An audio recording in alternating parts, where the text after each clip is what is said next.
Hey there, and welcome to Polymer Clay TV. I'm Kira, and today I am going to just show you a quick technique. Last week, Elisa used this fun nail tape. Now this nail tape you can find at any beauty supply store, and you can probably even find it in the aisles at a department store like Walmart.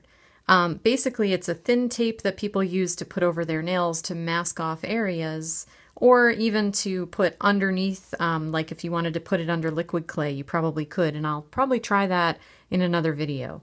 But what I did here is I grabbed some cutters, and this is a shrine background cutter, and I cut out some clay. This one is a torso-shaped cutter, and these are two different clays. I wanted to do a test of the two different clays just to see if the results would be different.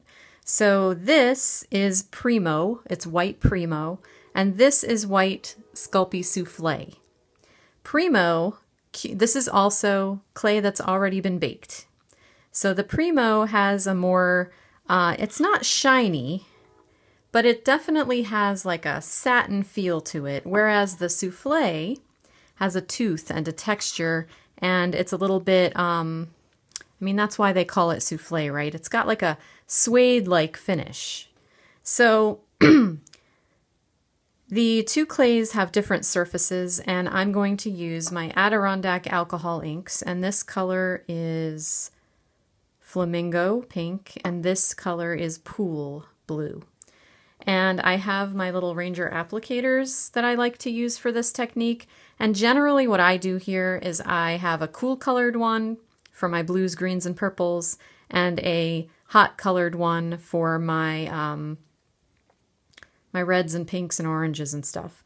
So I'm going to use the same colors on both because I just want to test the finish, how the finish is going to look. So you can see on the dress form I've done a diagonal pattern, and on the shrine background I've done sort of a grid pattern. And after I put the alcohol inks on here, of course, you can bake it again. You can continue using it in your project. So what I'm going to do is I'm going to put a little drop of ink onto my pouncers.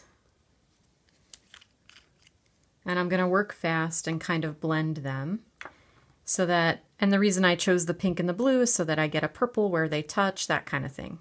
So I'm just going to put a little on here and go for it. Just pounce it on to my piece and put a little of the pink on this one and do the same thing.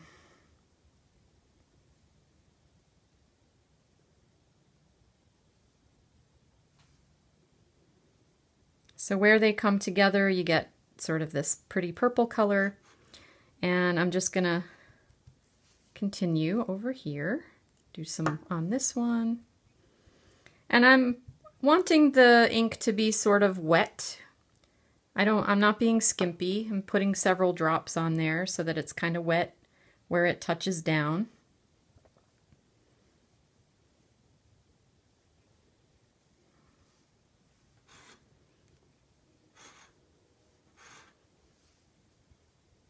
Come back into that one because I had less blue showing up. In fact, I might just drop some blue right on it. There we go. See what happens there. Now, the cool thing is the tape is stopping the ink from moving too much. So it'll sort of create a barrier. And now we're just going to let this dry. The inks are dry. And I have to admit I cheated a little and used my Ranger Heat It tool to dry them. And I'm just going to peel these off of the tile so that I can work under the light without having glare. Okay.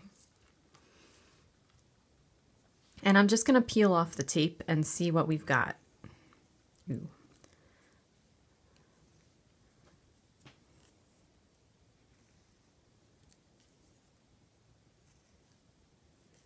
This is cool looking.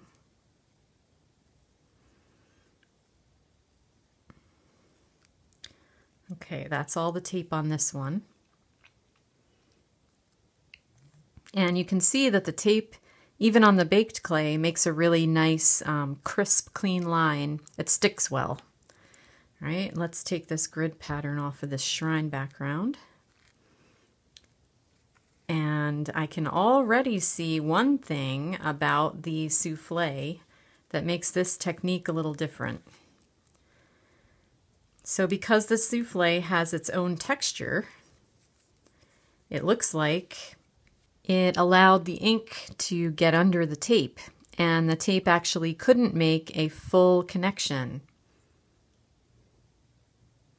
So you see the difference. This is Premo, and the tape makes a full, clean, crisp line connection, the torso, and this is souffle. And it's not as clean because the tape can't stick fully down to that slightly textured surface.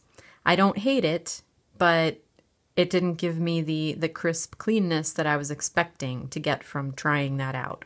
So there's your first comparison is if you want those crisp, clean lines, don't use souffle for this kind of a technique. The other thing that I notice is that on the nice, the like satin surface of the Premo, those colors are a lot more vibrant.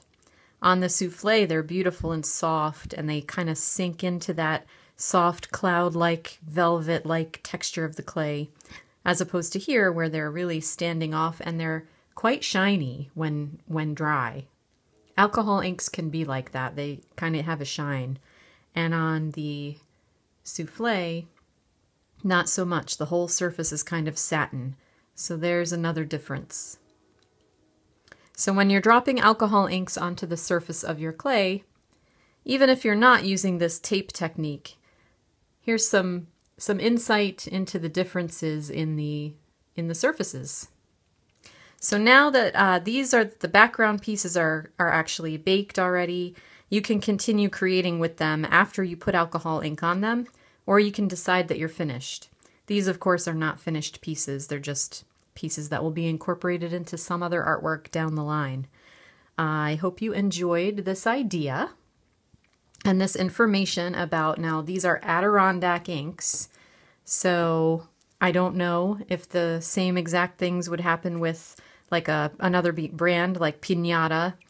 I suspect the thing with the taping is absolutely going to happen again.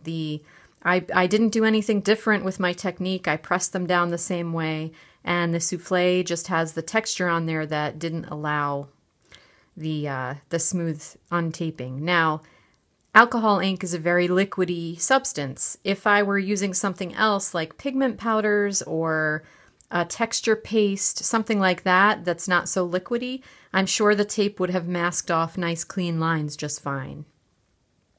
And people asked us other, like, can you use other types of thing like a string or washi tape? Sure, go for it.